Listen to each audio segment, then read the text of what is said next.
where anything is right now.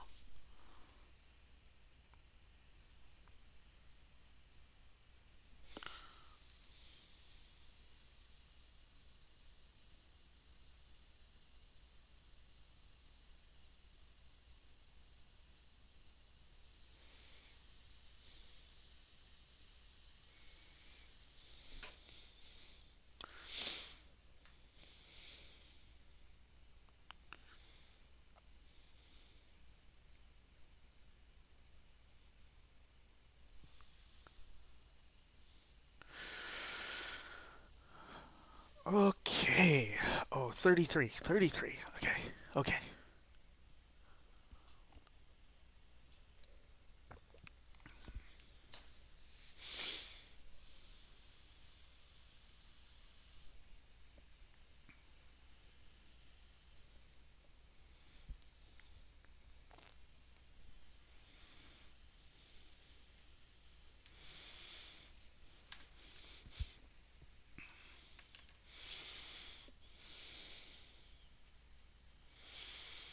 All right. Good morning, folks. We'll do a round of announcements formally at the end, only because there is a warm up. I know it's been a long time since having a warm up.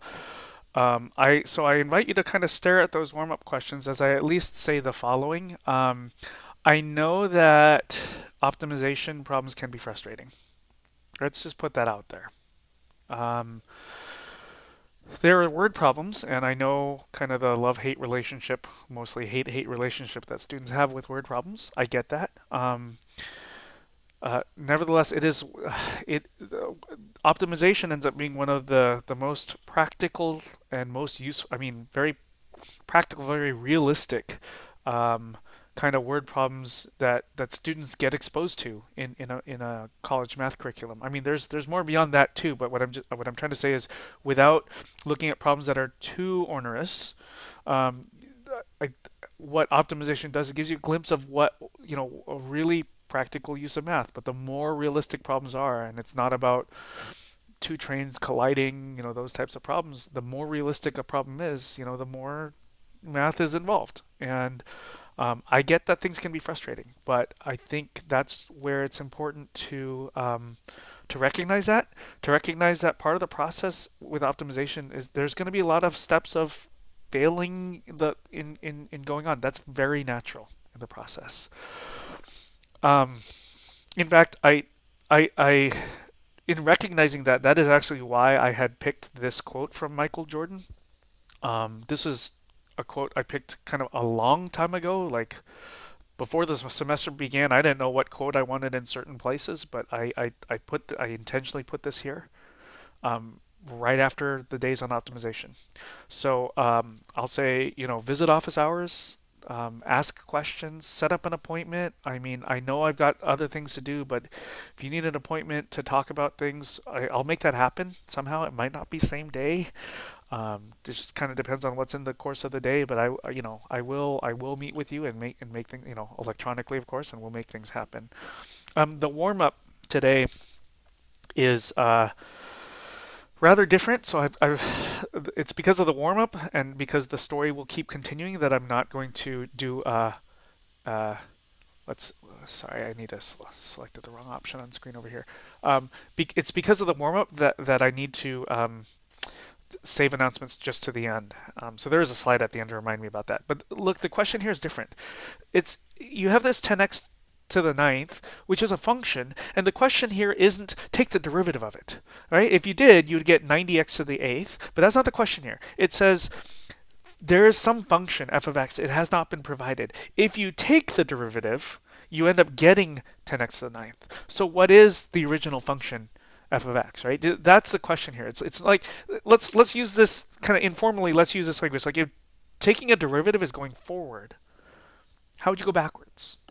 So somebody took the derivative of something and ended up with the result being 10x to the ninth, right? The derivative of something was 10x, and now let's go backwards from that.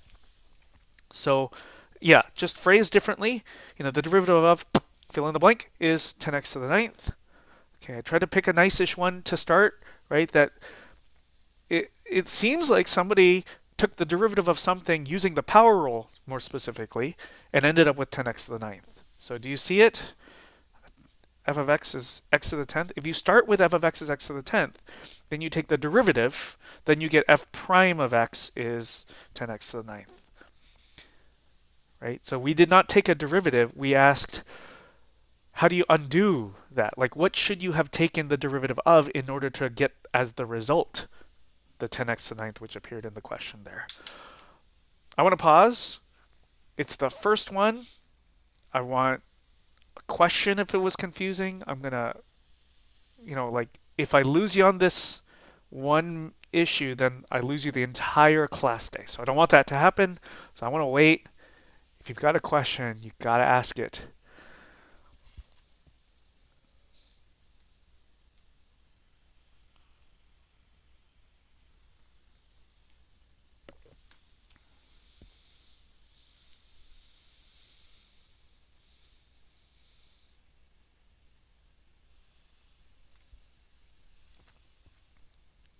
All right.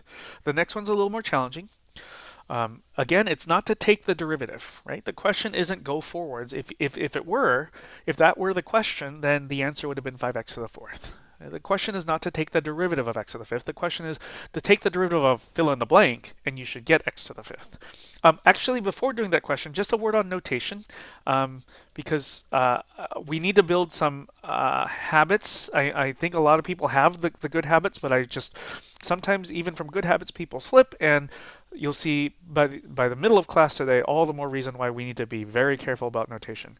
So to say the derivative of x to the 10th is 10x to the ninth, one way to write it is like this. So this d over dx is one of the derivative notations. Of course, there was this other notation, x to the 10th surrounded in parentheses with a prime equals 10x to the ninth, but it's got to be one way or the other here. The problem is what you see over here in red. Right? So if you just say x to the 10th equals 10x to the ninth, then that's going to create some problems. They're two different functions. They're not equal. They're related. They're related because the derivative of this one on the left is the one on the right, but writing just that the two functions are equal, what's shown in red is a problem. So you need one kind of derivative notation or the other. You have the option of d over dx, or you have the option of prime. I'm going with the d over dx right now, though. You'll see a lot more of that. I know I prefer the prime too because it's much quicker to write, but with what we're going to do in about a week, this d over dx notation is going to be actually way more useful. So you're going to see me use a lot of that notation, but just a reminder that this is derivative of. So now we'll look at this next one. The derivative of what ends up being x to the fifth, and it ends up being that you need to look at the derivative of 1 over 6 times x to the sixth. I know this looks a little strange, but here's the thing: the 1 over 6, you might, do I need the quotient rule? Do I need to combine with the product rule? And you don't have to do any of that work. The thing is, 1/6 is a number. It's a number. Whenever you have a number right next to a function that you need to, and then you got to differentiate that whole thing, you get to just copy the number. So you copy the 1/6, and then you differentiate x to the sixth. That derivative would end up being 6x to the fifth. So then you have a 6 on top and bottom of the cancel, so you're only left with x to the fifth. Okay, so it turns out then, in answer to the question, what should you have differentiated in order to result in x to the fifth, you could write that the thing you differentiated, it's in the square brackets here, was 6x to the sixth, or another algebra way of writing this would just be x to the sixth over 6.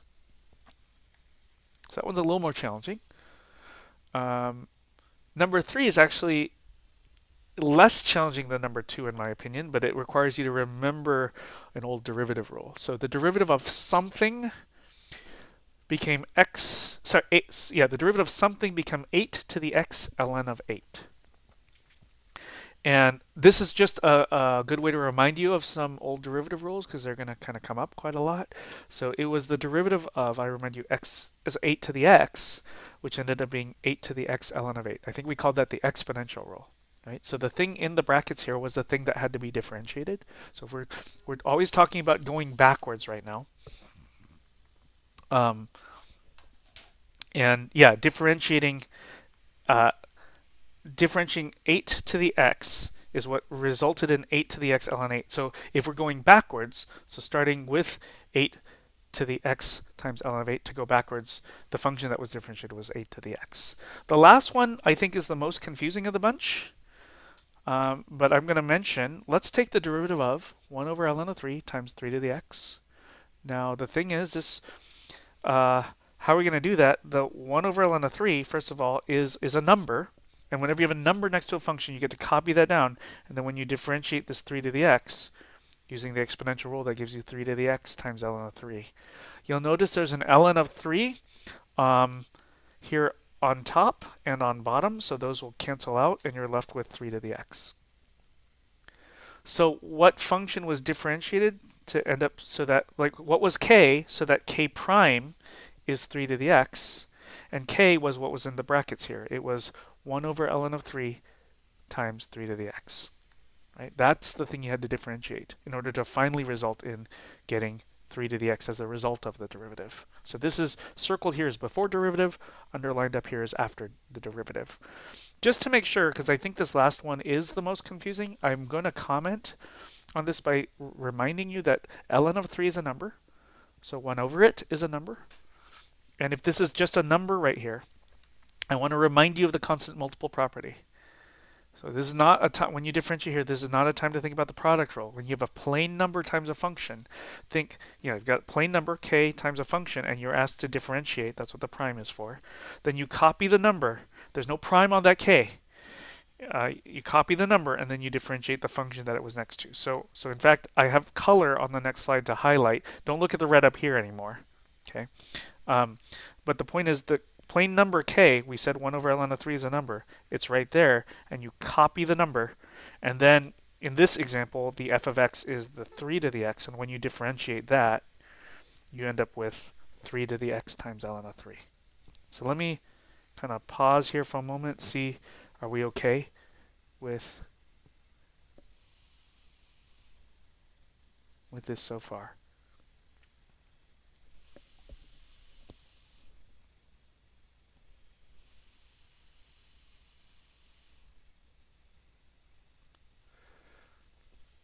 Okay.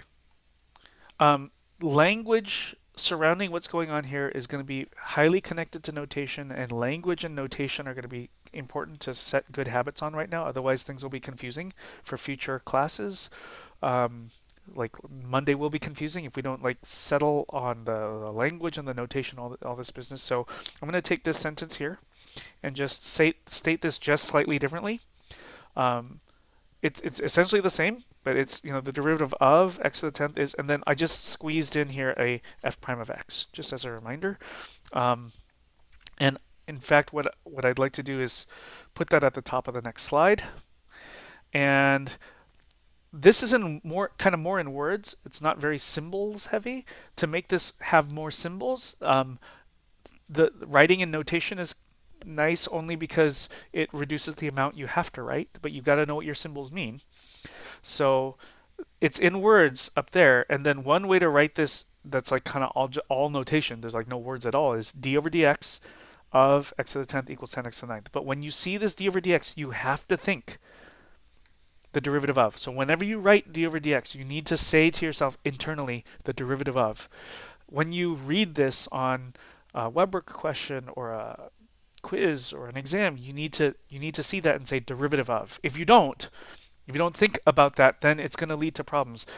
Just the other way to write this, of course, is instead of writing d over dx, you could write a prime symbol instead, right? So one way or another, though, one of those two symbols, d over dx or the prime, needs to be written, and then the other side you have this 10x to the 9th.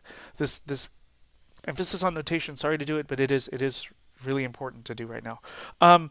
Now this question might seem funky, but I want to ask, what is another function that differentiates to 10x to the 9th? So we already provided an answer.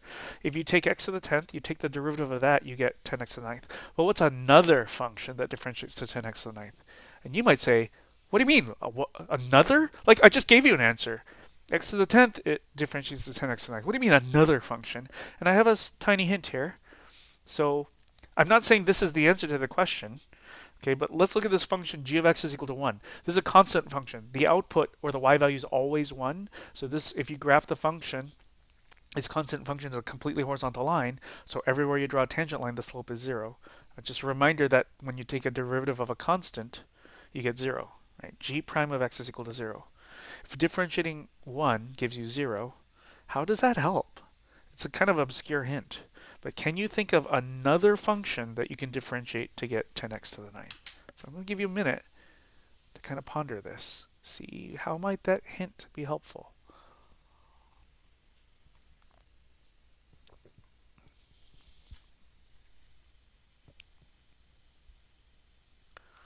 Okay, so I'm going to let the cat out of the bag here and say, if you take the derivative of x to the 10th plus 1, let's think about what happens. The great thing about taking the derivative when you've got a plus sign here is it's not as terrible as the product rule or something, right? For the sum rule, it's real nice that you get to just differentiate each term separately. So differentiate this x to the 10th part first, and you, using the power rule, get 10x to the ninth. Then you got to differentiate 1.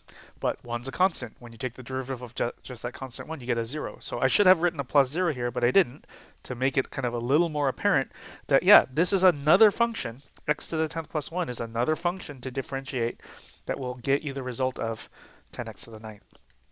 But what's another one? How about if you take the derivative of x to the 10th plus 2, you get 10x to the ninth. If you take the derivative of x to the 10th minus 1, 2, 3, 4, 5, you get 10x to the ninth.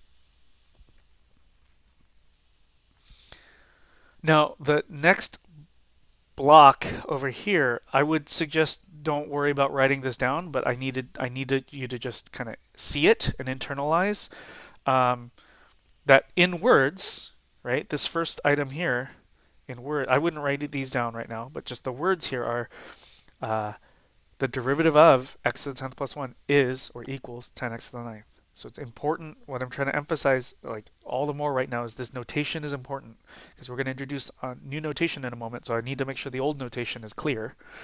What we're about to do in words is see, can we swap this thing and this? Can we put these, can these things trade places? And the answer is no. If you do one other change to your sentence, then these things can switch places. So here it is. The next three things I would also not worry about writing down right now. Just kind of stare at it. So I swap. You see how it used to be the 10x to the ninth was at the end. But if that comes earlier, so if these things swap places, there's one other cost to that. You can't say derivative of anymore. We need a new word to talk about the reverse of that. So the word that's used is antiderivative, right? I hope that makes sense, you know, like anti being like in the reverse order, right? So undoing the derivative, so 10x to the ninth, what one thing you could differentiate that would have resulted in 10x to the ninth would have been if you started with x to the 10th plus 1. Right? So swapping the two things in the sentence required switching from the word derivative to this new word antiderivative. The other thing I want to point out here for a moment is it's a little picky, but I want you to think about how I'm using the words very decisively. The word here is the, because there really is only one derivative. Like over here, you start with the function x to the 10th plus 1. What is the derivative? There's one correct answer to this. It is 10x to the ninth.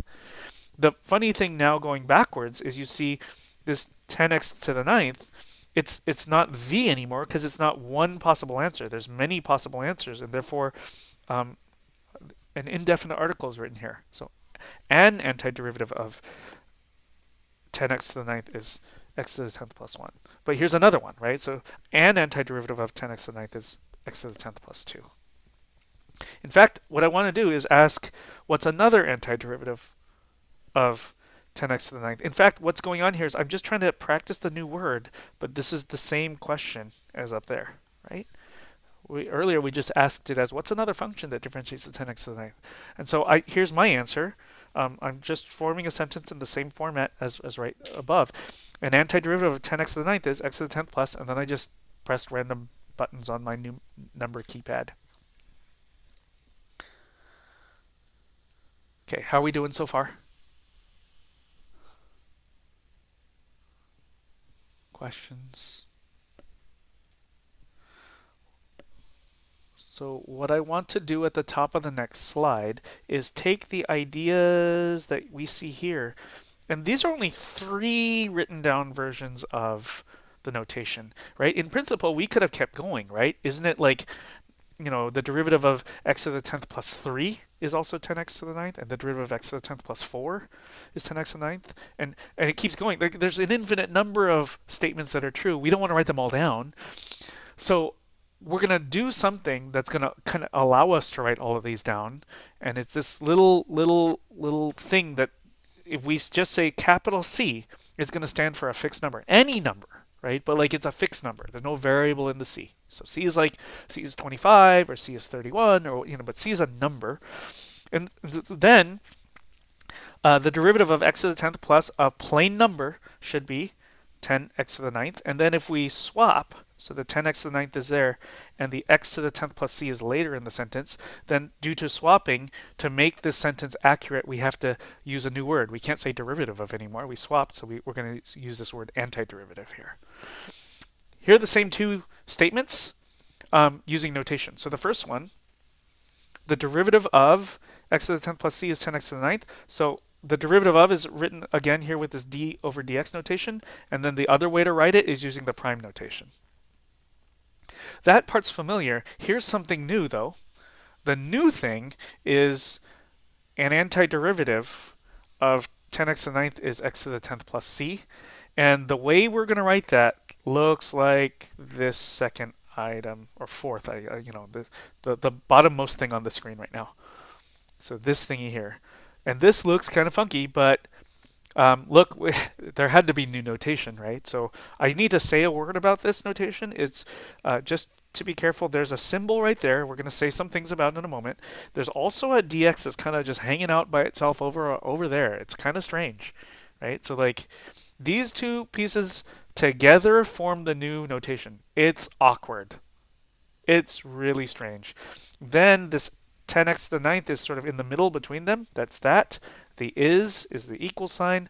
And then this x to the 10th plus c is over here on one side by itself. Now this got too messy. So I'm going to kind of erase so that you can kind of see it, stare at it. As you look at this, I'm going to read what's up here. So an antiderivative of, so that's this symbol together with the dx. An antiderivative of 10x to the ninth is x to the 10th plus c. So the habit I'm trying to model right now is when you see this new symbol, it looks kind of like an S that's been stretched out. Think antiderivative of. That's super important. Now I hope it's clear why I was emphasizing during the warm-up. When you see d over dx, I want you to think derivative of. Now when you see this new symbol, think antiderivative of.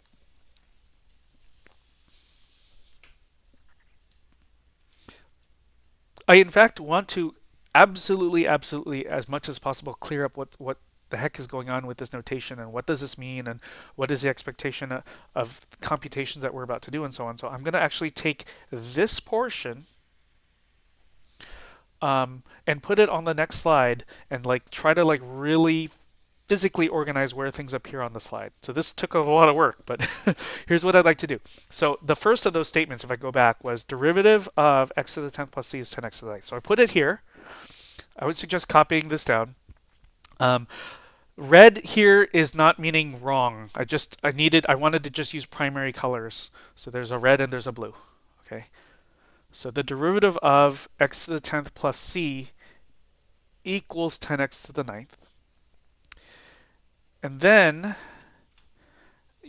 I hope the color helps you see here this elongated symbol and a dx, but then in between the two is the 10x to the ninth that was over here earlier, equals, and then what was inside the brackets here in red is over here, right? X to the 10th plus c.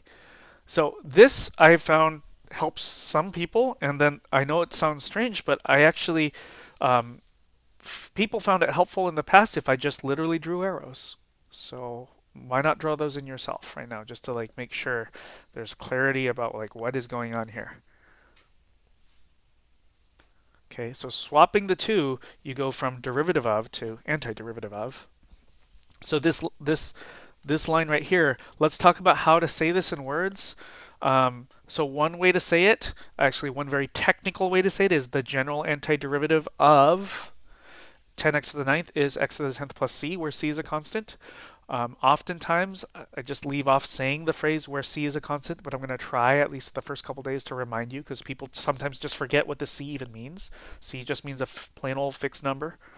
Um, the other comment I'll say is this the word general is technically supposed to be there, but like I'm not worried if you don't use the word. So sometimes you'll hear me say it, like you'll hear me say it this way a lot, just antiderivative of 10x to the ninth is x to the 10th plus c. You'll also hear this symbol called the indefinite integral, or sometimes just casually integral. So you'll hear like integral of 10x to the ninth is x to the 10th plus c as well. Just a couple different ways to say the same thing, but all of these phrases, whether this extra word, general or indefinite, is there or not, I want you to always be thinking of undo the derivative, the reverse of the derivative. Go backwards. If the derivative is going forwards, now it's time to go backwards. That's the big story. So let's look at an example.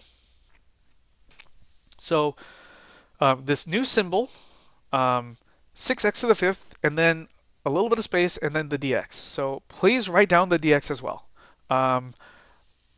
Yeah, be sure to write that dx symbol. I know it sounds so strange.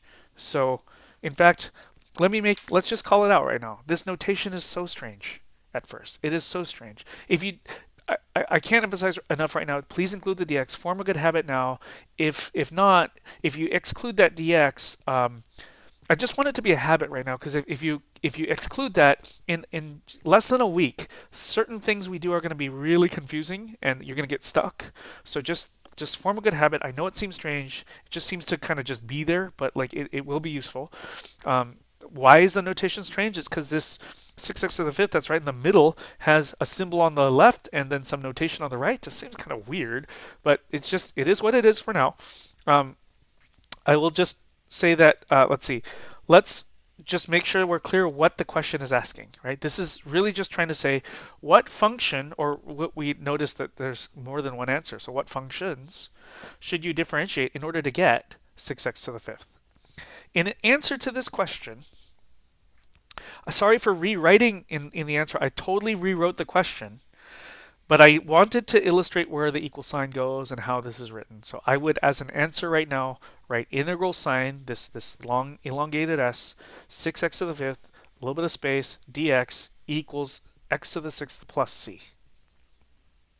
So I have that note. I re-included the question because I wanted to show you how that equal sign gets used, and that will be part of my expectations for you presenting work in like quizzes, in a week, so think about that. And then I wanted to remind you that when you see this symbol, let's think antiderivative. So the short way to say it, I mean, it's on screen one way, but I'll say just more informally, antiderivative of 6x to the fifth is x to the sixth plus any number. That c stands for any number. Right? And then I will point out that there's a very common error that occurs. So this up here is correct. In the red box, what's written is not correct. So I just want to point out what's not correct about it. So you'll see the difference is in the final answer over here, there's x to the 6 plus c, that's it. Over here, there's x to the 6 plus c with this integral sign and this dx still. I've seen this happen. I see this happen quite a lot, so that's why I wanted to address it right away.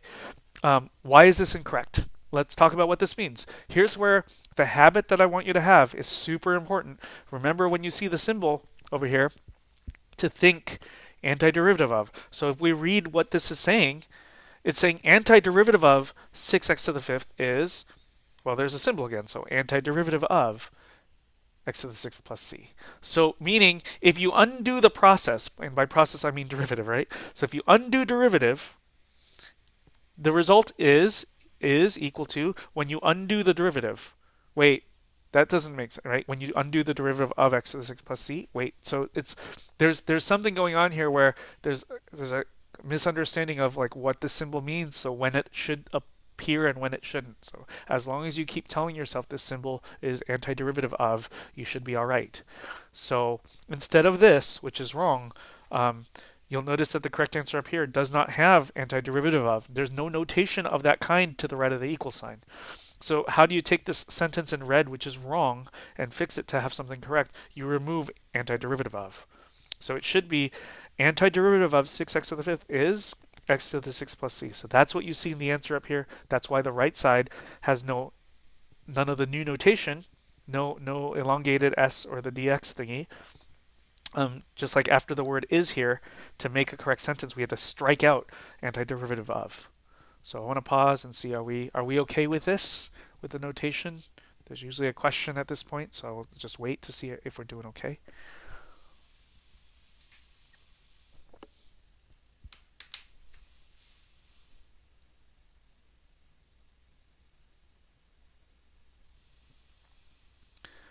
Okay, it's been a while since we've done things in this format in the class, but I'd like to give it a try.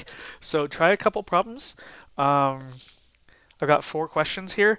You could, try these on your own. If you wanted, like, I'll walk around the room, meaning if you wanted to check on an answer, you could type into the chat box if you wanted to. If you wanted to type it privately, that's fine. You can work in groups. I just thought of this last section. How's that going to work? Like, you would just type in the chat box privately to somebody else, right? Somebody you know, someone you don't know. It's fine. Just a couple practice problems here.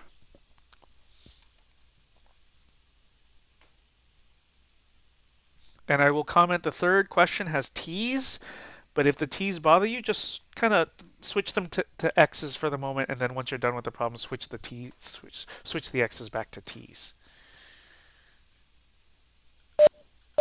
So maybe 5 minutes, 10 minutes, something like that. We'll see.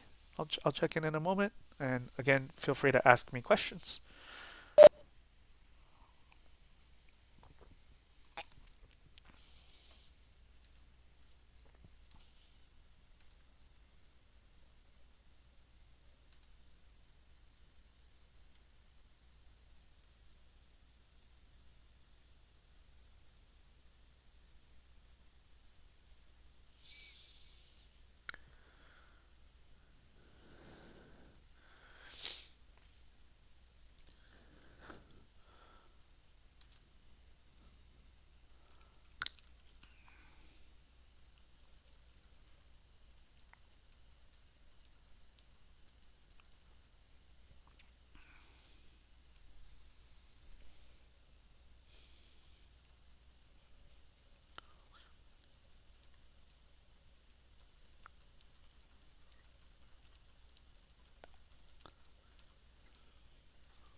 Yeah, cool.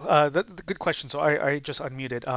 Yeah, it's a little strange at first, but I got 2 people asking, do you need the plus C as part of the final answer for each? And yeah, it's required. So WebWork will require it too. In fact, that's often sometimes the thing that people show up in office hours for and say plus C, and then they'll be So just okay. How y'all feeling? Do you want to more time, or you ready? Maybe how about let's just can everybody just type into the chat box, like just public or private? Like public's probably fine here, right? Just like, are you ready to kind of talk through the answers, or you want a little more time? And just want to see how people are doing.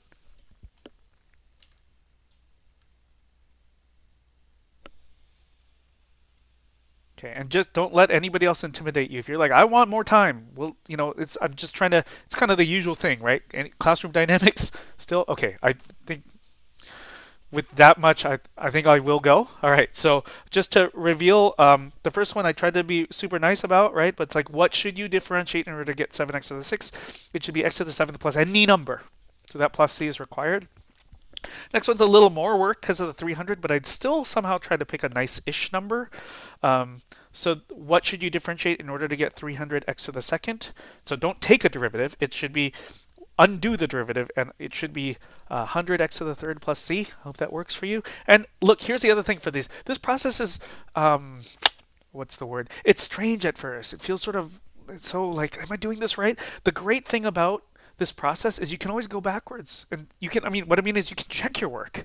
If the process that we're doing right now is, so to speak, going backwards from doing the derivative, to check your work, you've got to do the backwards of the backwards or go forward. So you could always just take, let me box that. You could just say, I think that's my answer. So take what's boxed there, differentiate it. That would have been the kind of problem we did before break. And then see if the result is, and I'll circle it, is your result 300x to the second? And if so, then you're good. Right? So that's the thing about these questions. As strange as they are, and as challenging as they sometimes get, you can always check your answer. So that's kind of nice. The next one, if you differentiate 4 to the variable plus any old number, you should get 4 to the variable times ln of 4. So it's meant to be a reminder of the exponential derivative rule. Just we're doing the things backwards. And then the last one, the variable is u, but here's this reminder, I hope, that e to the x is its own derivative, so it should be its own undoing as well, but then there's this extra deal of requiring the plus c. So it was a little maybe rushed, but I hope that's okay because you had a little chance to go through. Do those look okay to y'all? Is there one you want to have explained further? I feel like I'm just rushing, so I just...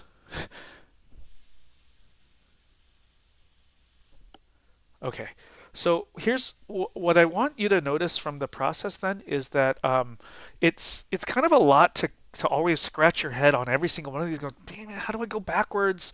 So what we're going to do instead is start developing patterns, and based on the patterns come up with ways to do this where we don't always have to scratch our head every single time to come up with what the answer should be. I mean, you can always go back to this as a method, but we had all these derivative rules earlier in the semester, and every derivative rule or differentiation rule has its own undoing, has an antiderivative rule. And we're going to talk about some of these, not all of them, but we'll talk about the main ones that you'll need. So I'd like to play a little game of notice the pattern first. So in this first one, let me show the work because I don't have it here. But if you take x to the second over 2 plus c, and notice it's derivative notation.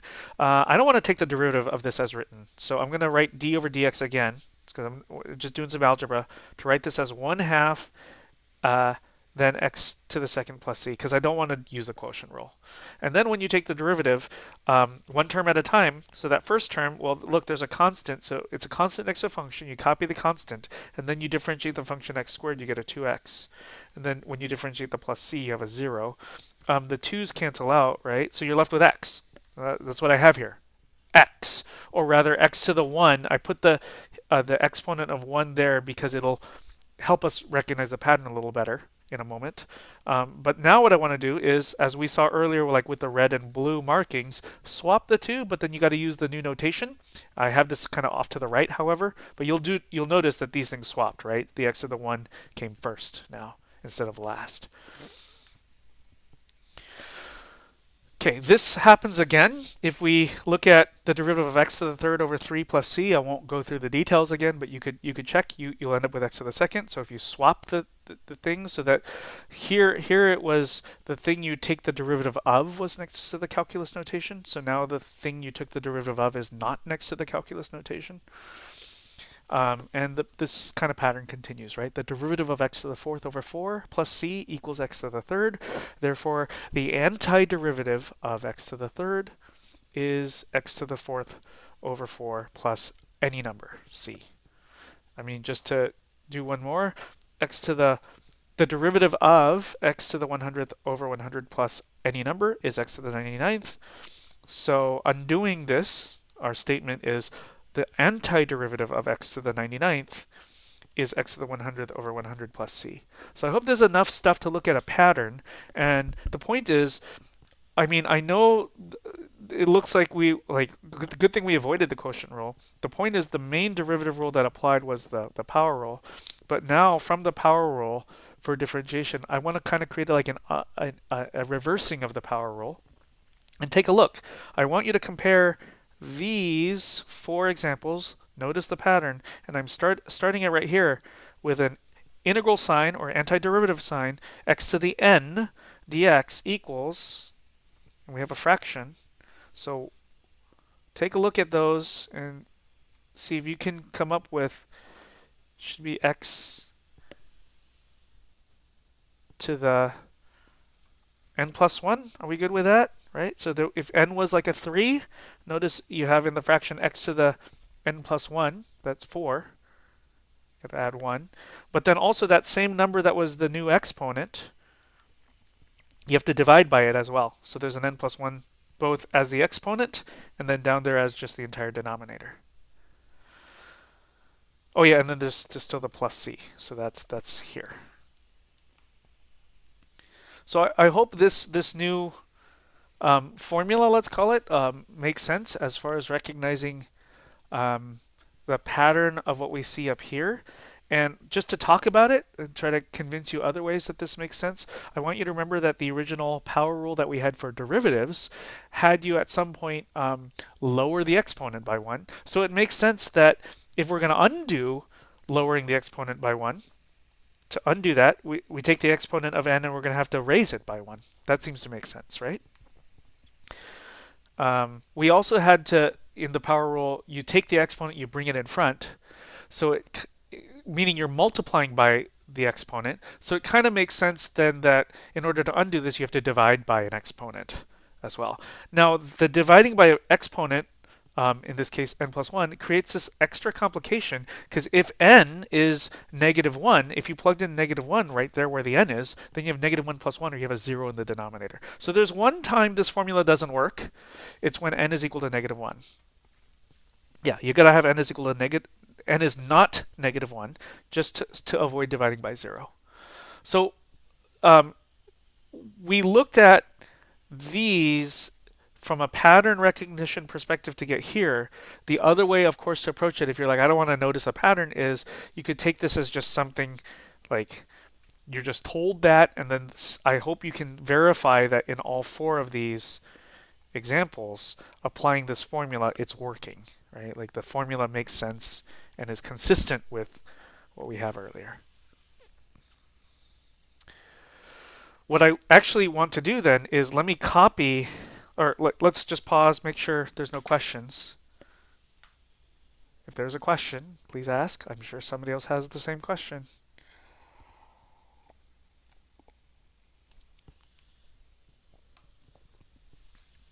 So what I'll do is just to practice this, I copied it to the top of the next slide, and so we can look at a couple practice problems as a whole class. So yeah, just direct copy paste of the box from earlier, from just at the bottom of the last slide. So here, this question is asking antiderivative of x to the fifth, right? And please don't forget the dx. So n here is 5, right? This n is 5. So n plus 1 is 6. We're going to see a 6 in two places because the n plus 1 appears in two places. And so we have the antiderivative of x to the fifth dx, please don't forget the dx is x to the 6th over 6th plus c. And notice on this side, there's no antiderivative symbol. That new notation with this elongated s, that doesn't appear here.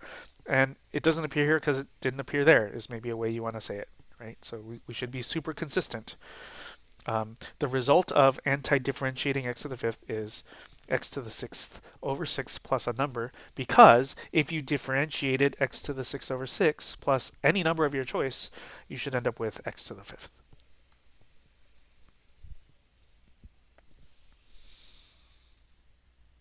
Let's do another. The antiderivative of x to the 2000. Now n is 2000. So we'll plug in n as 2000 and have antiderivative. Here, I'm sorry to rewrite the question, but I'm just, again, trying to illustrate. Here's how the equal, where does the equal sign get written? How does it all fit together? How's the original question connected with the final answer? So antiderivative of x to the 2000 dx equals, having raised the exponent, because the n was 2000, so then n plus 1 is 2001. So x to 2001 over 2001 plus c. Let's do one more challenging then.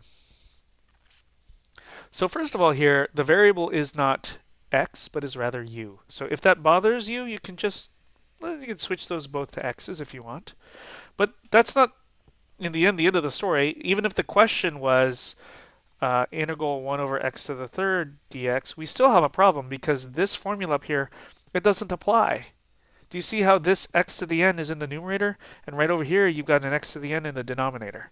So you can't use this formula, at least not directly.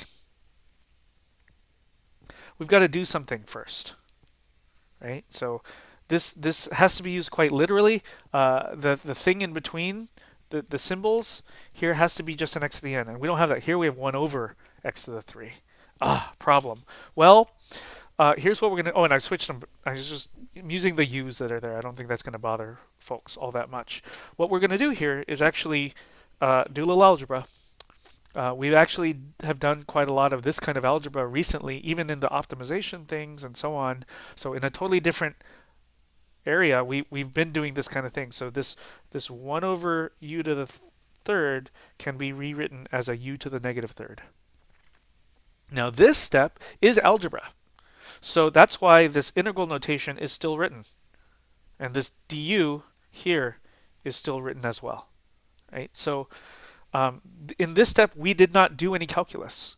So the calculus notation should just stay. This is like in the past, we had differentiated 3 to the power 2 plus x. Now we have this is actually one we did in class a long time ago. And when we first talked about differentiating this, we didn't have the chain rule. I think most people would do this derivative problem using the chain rule now. But before we had the chain rule, we had at least come up with a different way to do this, which was, let's just rewrite the thing we're going to differentiate using algebra first as 9 times 3 to the x. And then take the derivative, so 9 and then 3 to the x times ln of 3, right? So the analogy here, the point is, because going from one step to the next, what's in the brackets, it was just algebra. We still had to write the calculus notation. We did that with derivative, so I hope this is not surprising that the same story is happening here with antiderivative. We were not ready to take the antiderivative yet, so we rewrote the thing we're going to take the antiderivative of in a new format as u to the negative third. And so now, if it helps you out, you could just kind of temporarily replace the x's up in the formula with u's. But now the formula applies, right? Now the formula applies with n being negative 3. So you should end up with u to the negative second over negative 2 plus c. It's in this step now the integral symbol no longer appears, right after this second equal sign. Does that work for everybody? Is the arithmetic fine? That it should be a negative 2 in the exponent and a negative 2 in the denominator? Because you should take n as negative 3, and you've got to raise this by 1. Think about it. Negative 3 plus 1 should give you a negative 2. So I think that works. I mean, I think it works, but nobody complained last section with my arithmetic. I just want to make sure.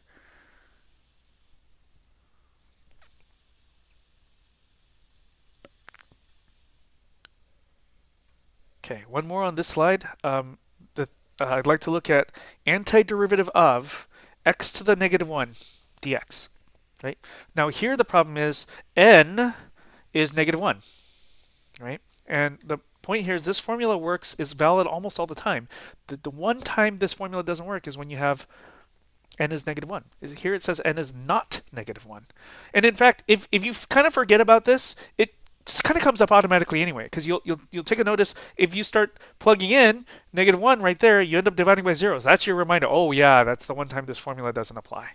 Right? So this formula actually can't be used when n is equal to negative 1. That's the situation we have in question 250. What do we do instead? So to answer the question that was on the previous slide, I want to have you think about this x to the negative 1 in a new way.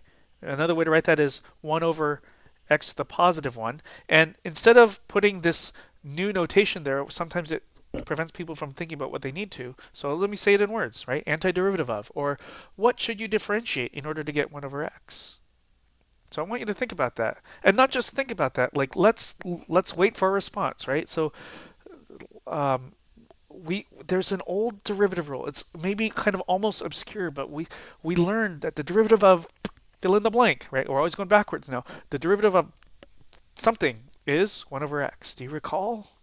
Somebody want to unmute? Somebody want to type? The derivative of something from the past is 1 over x.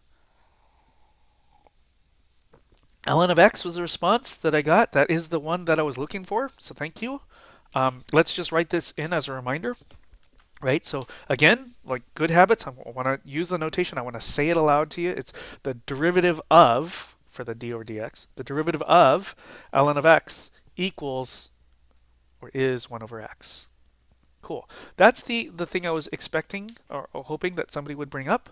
I think that, yeah. So now here's the thing. At the time we were learning it, that's all I wanted to say.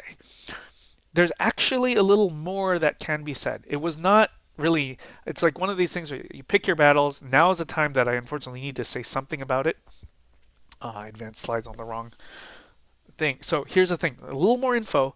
It turns out that there's another function. Well, okay, it's not maybe not surprising to us right now that there's multiple different functions that you could differentiate to get the same result, right? But actually, here's a slightly peculiar thing, is instead of just doing ln of x, don't get me wrong, it was the answer I was expecting to hear. If you did ln of absolute value of x, you'd still get a derivative of 1 over x. And then we also know that if you stick in a plus constant, the derivative of a constant is going to be 0 anyway. So this is kind of peculiar, like why switch from ln of x to ln of absolute value of x? But mainly right now it's because it works, and there's a picture that I don't want to show in class. I would not have shown this picture in class even if we were meeting in person. I have a link here that you can take a look at to explore this issue if you'd like to, or ask me about it in office hours. The matter is not all that important, it maybe is what I'm trying to get at. If you're just curious, I'm trying to provide a resource, or we can talk about it. But now that we have this statement here, I want to swap the locations of those two things. But if you swap from, you have got to go from derivative notation to antiderivative notation. So here it is, right? The 1 over x appears over here. The ln of absolute value of x plus c ends up on this side, but due to having swapped, we don't say derivative of, we now say antiderivative of. So we use the new antiderivative notation. The other thing we could do is, it's plenty helpful to write it this way, but I also want to remind you what we did at the top of, you can replace 1 over x with x to the negative 1. So here's the same statement written slightly differently. Antiderivative of x to the negative 1 is ln of absolute value of x plus c.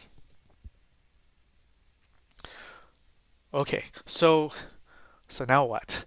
The whole point is, let's take a look back at what we had just seen earlier. And I want to say, now whenever you're presented with the question antiderivative of x to a fixed power called n here, dx, I want you to take that power n and ask yourself, is that number negative 1 or is it not negative 1?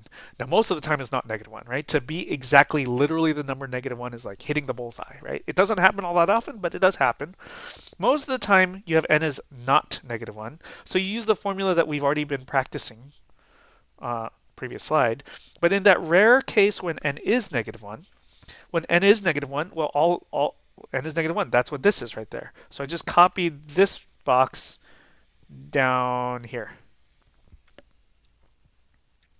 So what you need to do, which formula you need to use, depends on whether n is negative 1 or is not. N is negative 1, kind of only happens once in a blue moon. and most of the time you end up using that formula instead.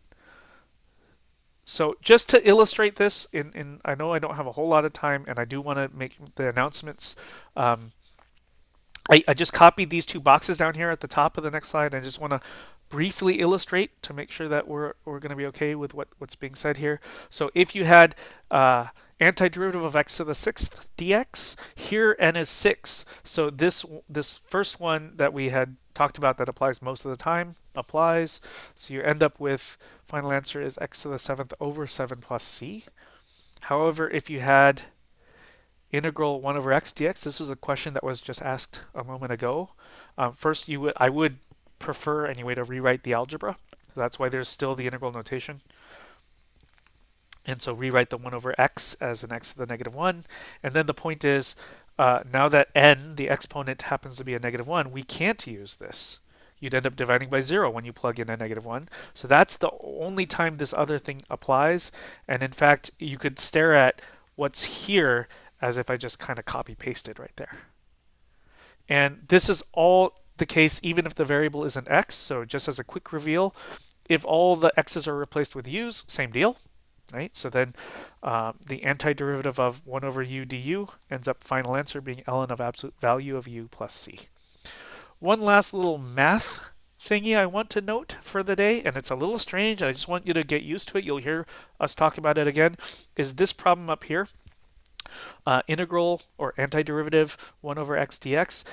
Another way to write this, it's a little strange, is antiderivative sign fraction dx over x. I know that looks strange because we've always just had the dx off to the side, but you'll see that the book writes using this notation on some rare occasions, so does WebWorks. So I want you to kind of get used to it.